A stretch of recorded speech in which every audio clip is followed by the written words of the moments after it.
call this a queer story because it is a story without explanation. I mean, when I first heard it in scraps from Brownlow, I found it queer and incredible. But you see, it refuses to remain incredible. I mean, after resisting and then questioning and scrutinizing and falling back before the evidence, after refusing to hear any more about it and then being drawn to reconsider it by an irresistible curiosity, I've been forced to the conclusion that Brownlow, as far as he can tell the truth, has been telling the truth. But it's such a queer truth, queer and exciting to the imagination. I mean, the more credible his story seems, the queerer it becomes. It troubles my mind. I'm fevered by it.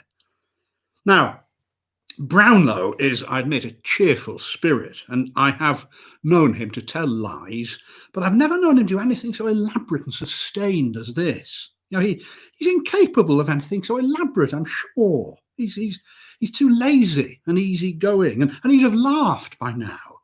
At some stage he'd have laughed and given the whole thing away. I mean, he's nothing to gain by keeping it up. His honour is not in the case either way. And after all, well, there's his bit of newspaper as evidence and the scrap of an addressed wrapper. Now, I realise that it will damage this story for many of you when I tell you that it opens with Brownlow in a state very definitely on the gayer side of sobriety. He was not in a mood for cool and calculated observation, much less for accurate record. He was saying things in an exhilarated manner. The limitations of time and space lay lightly upon him. It was after midnight, and he had been dining with friends. Now, there was nothing out of the ordinary about the dinner party, unless it was the fact that it was an unusually good one. The host was Redpath Baines, the solicitor, and the dinner was in his house in St John's Wood. Gifford of the Evening Telegraph, who I know slightly, was present, and from him I got all that I wanted to know. There was much bright and discursive talk, apparently, and Brownlow had been inspired to give an imitation of his aunt, Lady Clitherhome, reproving an inconsiderate plumber during some rebuilding operations at Clitherhome House. This early memory had apparently been received with considerable merriment, and Brownlow had departed, obviously elated by his little social success and the general geniality of the occasion. I mean, well, had they talked, I asked, about the future, or Einstein, or J.W. Dunn, or any other such high and serious topic at the party? They had not. Had they discussed the modern newspaper? No. There had been nobody present whom one would call a practical joker at this party. And Brownlow had gone off alone in a taxi by which he had been duly delivered at the main entrance to Sussex Court. Well, nothing untoward is to be recorded of his journey in the lift to the 5th floor of Sussex Court. The liftman only duly noted that when Brownlow said good night, he didn't follow it with his usual pleasantries. And there, the fruits of my own inquiries about the condition of Brownlow on this particular evening conclude. The rest of the story comes directly from him. My own investigations arrive only at this, that he was certainly not drunk, but he was lifted a little out of the normal harsh and grinding contact that we have with the immediate realities of existence. Life was glowing softly and warmly in him, and the unexpected could happen brightly, easily, and acceptably. He walked down the long passageway with its red carpet, its clear light and its occasional oaken doors, each with its own artistic brass number. I've been down that passage with him on several occasions myself. It was his custom to enliven that corridor by raising his hat gravely as he passed each entrance, saluting his unknown and invisible neighbours, addressing them softly but distinctly by playful, if sometimes slightly indecorous, names of his own devising, expressing good wishes and paying them little compliments. He came at last to his own door, number 49, and he let himself in without serious difficulty. Scattered on the polished oak floor and invading his Chinese carpet were a number of letters and circulars, the evening mail. His housekeeper, who slept in a room in another part of the building, had been taking her evening out, or else these letters would have been gathered up and put on the desk in his bureau. As it was, they lay on the floor. Well, Brownlow closed his door behind him, took off his cap and coat, gathered up the envelopes and packets, and took them with him into his little sitting room. And there he turned on the electric heater, mixed himself a weak whiskey and soda, went to his bedroom to put on soft slippers, returned to his sitting room, lit a cigarette, and sat down in his armchair by the reading lamp to examine his correspondence. There was a formal acknowledgement of a business letter that he'd dictated the day before, a letter from his solicitor asking for some details about a settlement that he was making. There was an offer from some unknown gentleman with an aristocratic-sounding name to lend him money, and there was a notice about a proposed new wing of his club. Same old stuff, he muttered to himself. God, how boring it all is. You know, he was always hoping, like every man who's proceeding across the plains of middle age, that his correspondence would contain agreeable surprises, and it never did. But then he picked up the remarkable newspaper. It was different in appearance from an ordinary newspaper, but not so different as not to be recognisable as a newspaper. And Brownlow was surprised, he says, not to have observed it before. It was enclosed in a wrapper of pale green, but it was unstamped. Apparently it had been delivered not by the postman, but by some other hand. The wrapper still exists, by the way. I've seen it myself. Now, Brownlow had already torn it off before he noticed that he was not the addressee. And for a moment or so, he remained looking at the address, which struck him as just a little bit odd. It was printed in rather unusual type: Evan O'Hara, Mr. Sussex Court, 49. Right address, said Brownlow. Wrong name. He put the torn wrapper with his unanswered letters and he opened out the newspaper. The title was printed in a slightly large, ornamental black-green letters. But as he read it, he saw that it was the Evening Standard. Or at least it was the Even Standard, Standard, it was spelt. Looks like some damned Irish paper, said Brownlow. He had, I think, a passing idea, suggested perhaps by the green wrapper and the green ink, that it was a lottery stunt from Dublin. Still, if there was anything to read, he meant to read it. He surveyed the front page, across which ran a streamer headline: Wilton boring reaches 7 miles, success assured. Must be oil, he muttered. He held the paper down on his knees for a moment, reinforced himself with a drink, took and lit a second cigarette, and then he leant back in his chair to take a dispassionate view of any oil share pushing that might be afoot. But it wasn't oil. It began to dawn upon him, something much stranger. Brownlow found himself surveying a real evening newspaper which was dealing, so far as he could see, with the affairs of another world. He had for a moment a feeling as though he and his armchair and his little sitting room were afloat in a vast space. And then it all seemed to become firm and solid again. I mean, the thing in his hands was plainly and undisputably a printed newspaper. I mean, it was a little odd in its letterpress, perhaps, and it didn't feel or rustle like an ordinary paper, but newspaper it undoubtedly was. It was printed in either 3 or 4 columns. For the life of him, he can't remember which. And there were column headlines under the page streamer. It had a sort of a Art Nouveau affair at the bottom of one column that might have been an advertisement. It showed a woman in an impossibly big hat. And in the upper left-hand corner was an unmistakable weather chart of Western Europe with coloured isobars or isotherms or whatever they are, and the inscription, tomorrow's weather. And then he remarked the date. November the 10th, 1971. Steady on, old boy, he said out loud. He held the paper sideways and then straight again. The date remained November the 10th, 1971. He got up in a state of perplexity and he put the paper down. For a moment, he felt a little bit afraid of it. Not been doing a Rip Van Winkle, have you, Brownlow, old chap? He said to himself, and he picked up the paper again, walked out into his hall, and looked at himself in the mirror.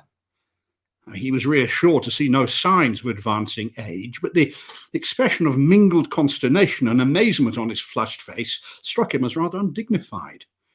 He laughed at himself, and then he stared blankly back at that familiar countenance. "I must be halfway screwed," he said. On the console table was a little respectable-looking adjustable calendar bearing witness that the date was November the 10th, 1931.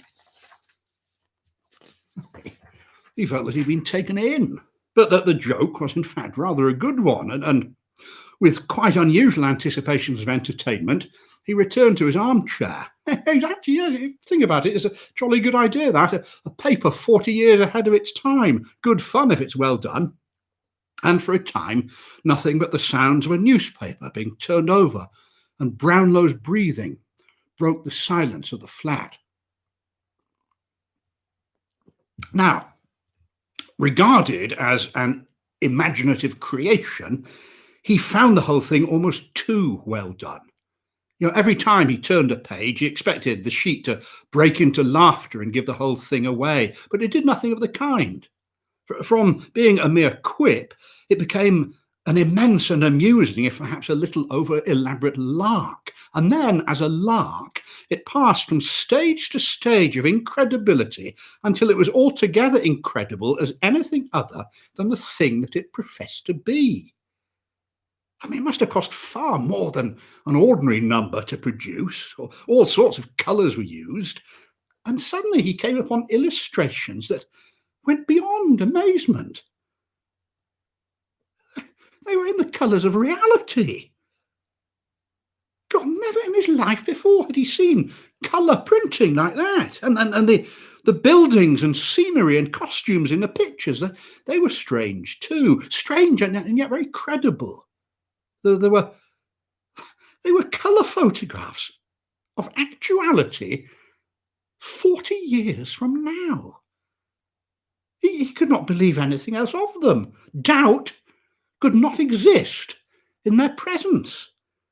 His mind had swung back away from the stunt number idea altogether now, that the paper in his hand would simply be too costly, beyond dreaming to produce. It couldn't be produced at any price now.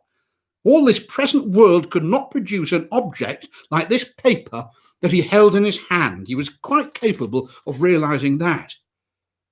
He sat turning the sheet over and quite mechanically drinking whiskey.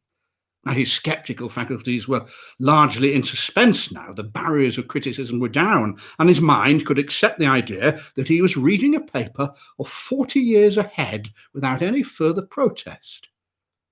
It had been addressed to Mr. Evan O'Hara, and it had come to Mr. James Brownlow. Well, very good. Evan O'Hara evidently knew how to get ahead of things. Now, I doubt if at that time Brownlow found anything very wonderful in the situation, and yet it was, it continues to be a very wonderful situation, that the wonder of it mounts in my head as I recall it and speak to you now.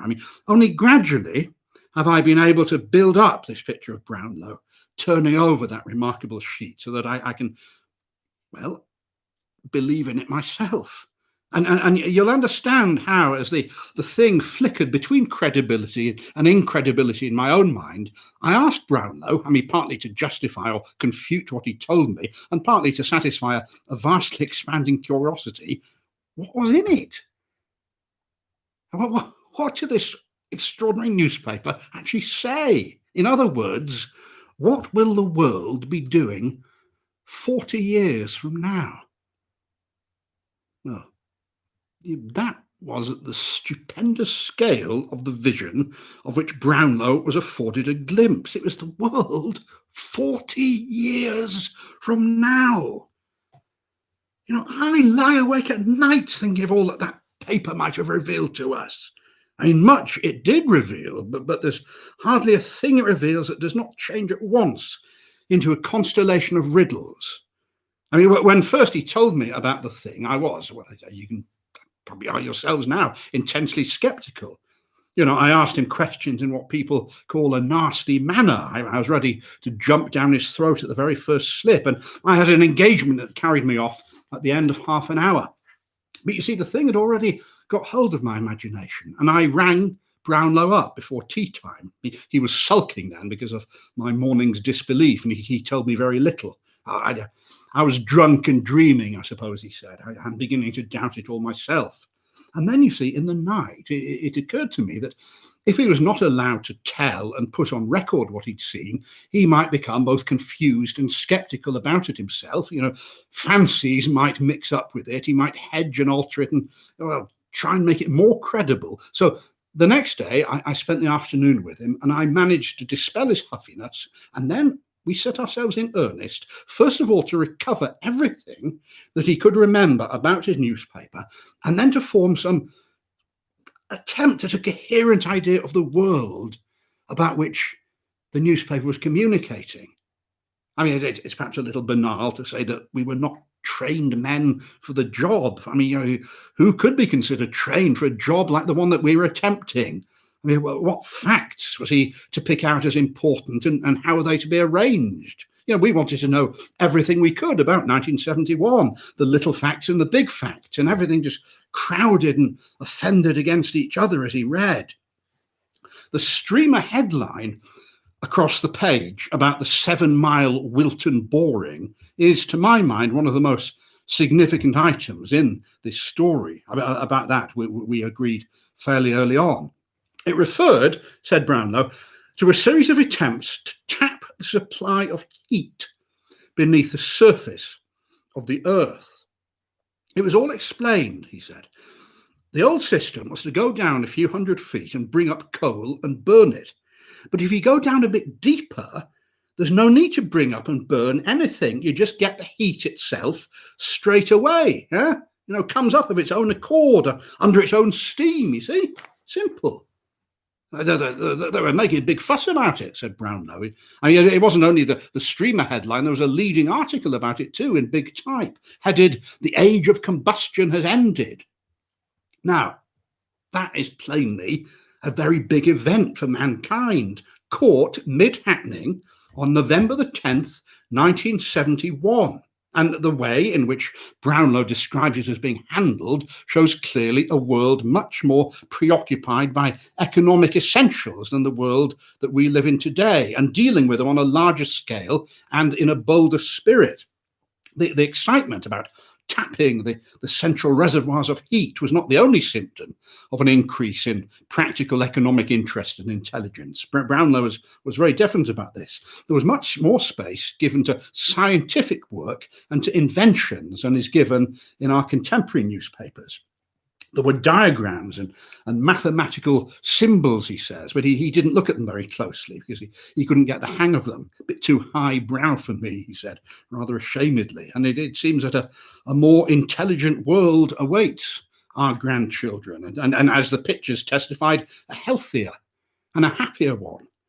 The fashions were interesting, said Brownlow, all coloured up as they were. Were they elaborate fashions, I asked. Oh, no, anything but, he said. Well, his description of these costumes, it's vague, but the people depicted in the social illustrations and in the advertisements seem to have reduced body clothing to a minimum. Yeah, breasts and chest went bare, and there seems to have been tremendously exaggerated wristlets, mostly on the left arm and going up as far as the elbow, provided with gadgets which served the purpose of pockets. Now, most of these armlets seem to have been very decorative, or almost like little shields, said Brownlow. And then usually there was an immense hat, often rolled up and carried in the hand, and long cloaks of the loveliest colours, and yet the most soft, beautiful material, which either trailed from a sort of a gorget or were gathered up and wrapped around the naked parts of the body, or were belted up and thrown over the shoulders. There were a number of pictures of crowds from various parts of the world. The people looked very fine, said Brownlow. Prosperous, and upstanding. And some of the women, absolutely lovely. My mind went to India. What was happening in India, I asked. Well, Brownlow couldn't remember anything very much about India. Angkor, he said. That's not in India, is it? There'd been some sort of a carnival going on amidst perfectly lovely buildings in the sunshine of Angkor, it said. Now, I found the politician stirring in me. Was there really nothing about India? Was he sure about that? Well, and there was certainly nothing that had left any impression in Brownlow's mind. And Soviet Russia, I asked. No, not our Soviet Russia, said Brownlow. All that trouble had ceased to be a matter of daily interest. And how was France getting on with Germany, I asked. And Brownlow could not recall a mention of either of those two great powers, nor of the British Empire, nor of the United States of America. There was no mention of any interchanges, communications, ambassadors, conferences, comparisons, all the stresses in which these governments figured. They were gone as far as Brownlow could remember. I mean, he racked his brains. I thought perhaps that all that had been going on so entirely like it goes on today and has been going on for the last 100 years, that he'd simply run his eye over the passages in question, that they'd left no distinct impression on his mind. But no, he was positive that it wasn't like that. All that stuff was washed out, he said. He's unshaken in his assertion that there was no elections in progress, that no notice of Parliament or politicians, no mention of Geneva or anything about armaments of war. All those main interests of a contemporary journal seem to have been among the washed out stuff. I mean, it's not that Brownlow didn't notice them. He's positive that they were not there. Now, to me, this is a very wonderful thing.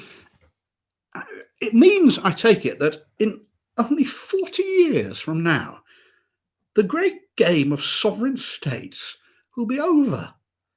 It looks also as if the parliamentary game will be over too, and as if some quite new method of handling human affairs will have been adopted. Not a word of patriotism or nationalism was to be found, not a word of party loyalty.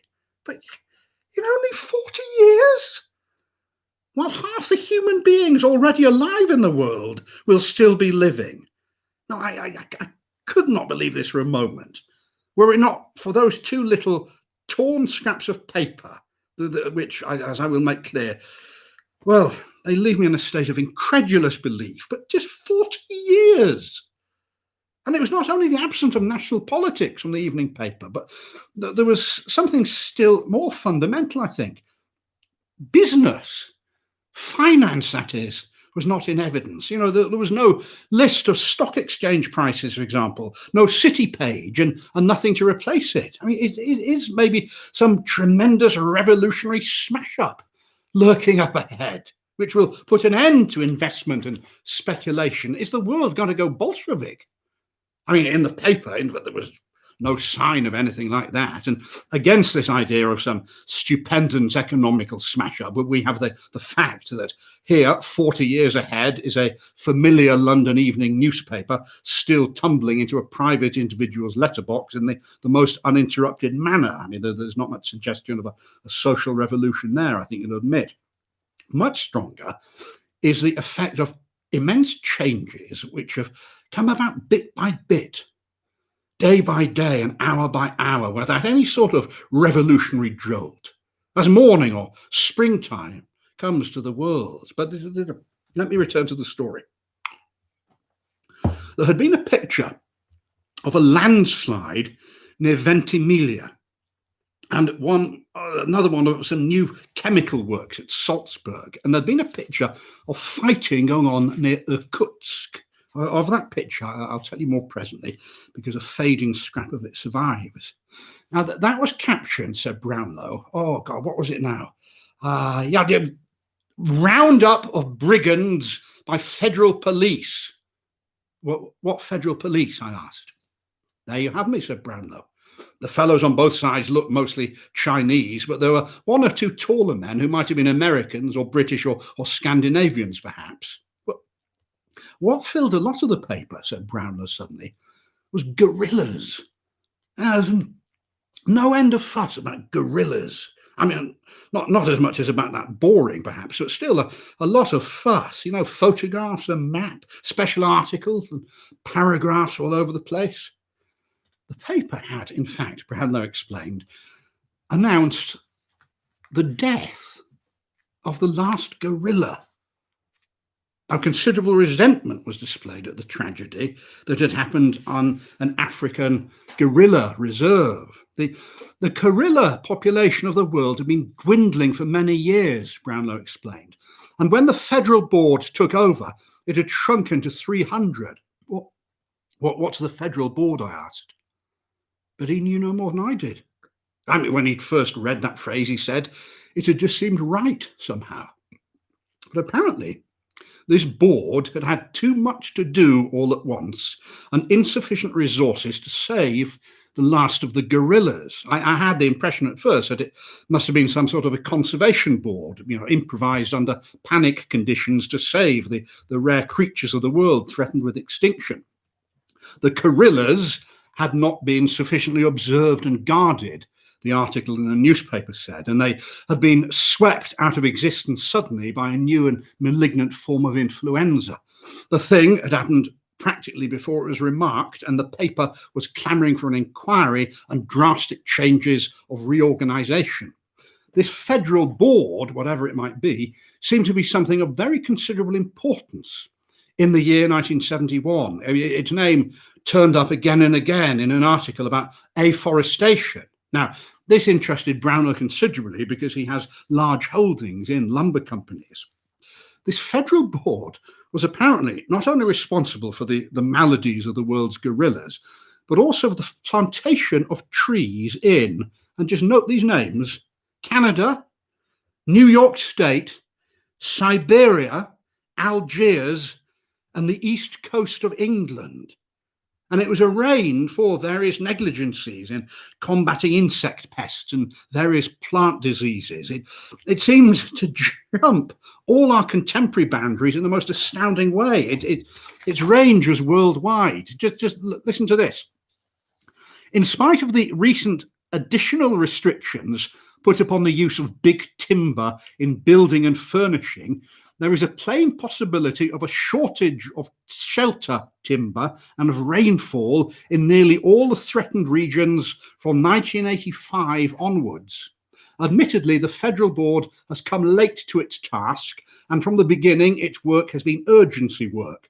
But in view of the lucid report prepared by the James Commission, there is little or no excuse for the overconfidence it has displayed. Now, I'm able to quote that particular article to you because, as a matter of fact, I have it here as I speak to you. It is indeed, as I will explain, all that remains of this remarkable document. The rest has been destroyed. And all that we can ever know of it now is through Brownlow's sound, but not altogether trustworthy memory. Now, my mind, as the days pass, hangs on this federal board.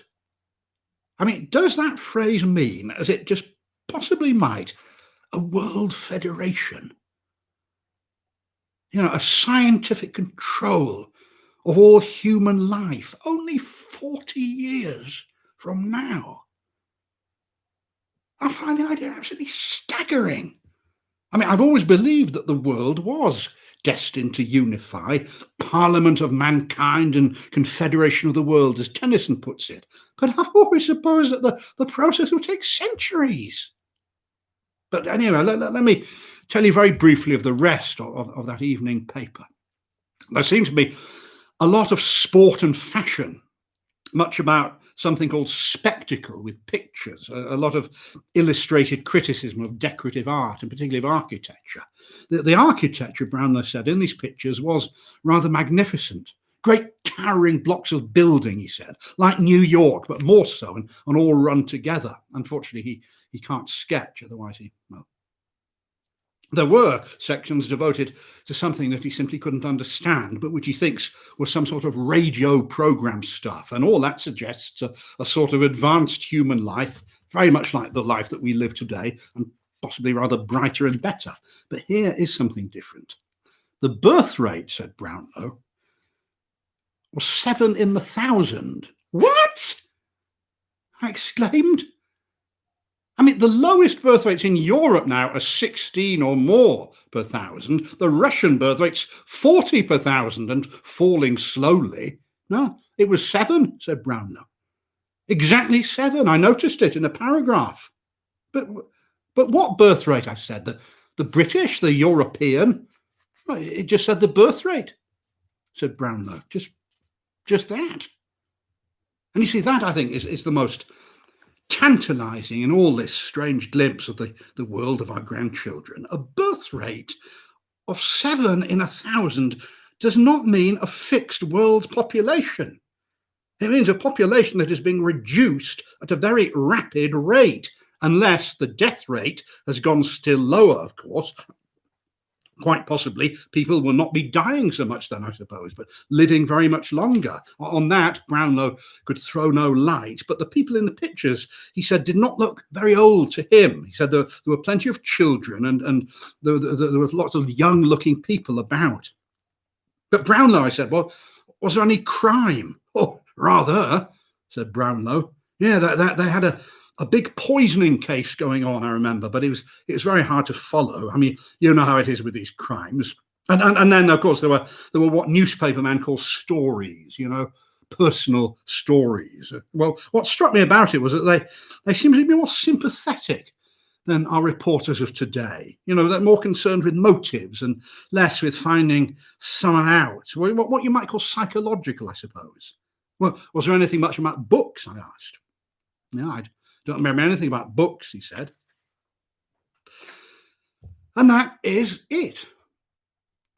I mean, apart from a few trifling details, such as a possible 13th month inserted into the year, that is everything. That is the substance of Brownlow's account of this newspaper. It's intolerably tantalizing. He read it as one might read any newspaper. He was just in that state of alcoholic comfort when nothing's incredible and nothing is particularly wonderful. He knew that he was reading an evening newspaper of 40 years ahead, and he sat in front of his fire and smoked and sipped his drink and was no more perturbed than if he'd been reading a novel about the future. Suddenly, his little brass clock pinged 2. He got up and yawned, put that astounding, that miraculous newspaper down, as he was wont to put down any old newspaper. He carried off his correspondence to the desk in his bureau with the swift laziness of a very tired man. He dropped his clothes about his room and he went to bed. But somewhere in the night, you see, he woke up feeling thirsty, and it came to him that something very strange had occurred.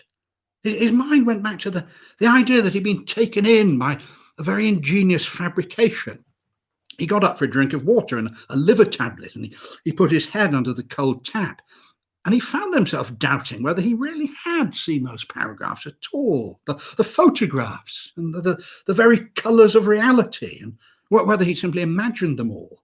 But also running through his mind was the thought that a world timber famine in 1985 was something likely to affect his own investments, and particularly a trust that he was setting up on behalf of an infant in whom he was interested. It might be wise, it occurred to him, to put more into timber. So he went back down the corridor to his sitting room and sat there in his dressing gown, turning over the marvellous sheets. And there it was, again in his hand. It was complete in every page, not a corner torn. The pictures as real as views through a window. After he'd stared at them again for some time, he went back to the timber paragraph.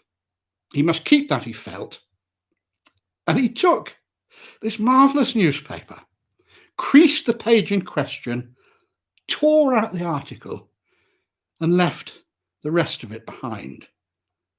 He returned very drowsily to his bedroom, put the scrap of paper on his dressing table, got into bed, and he dropped off to sleep straight away.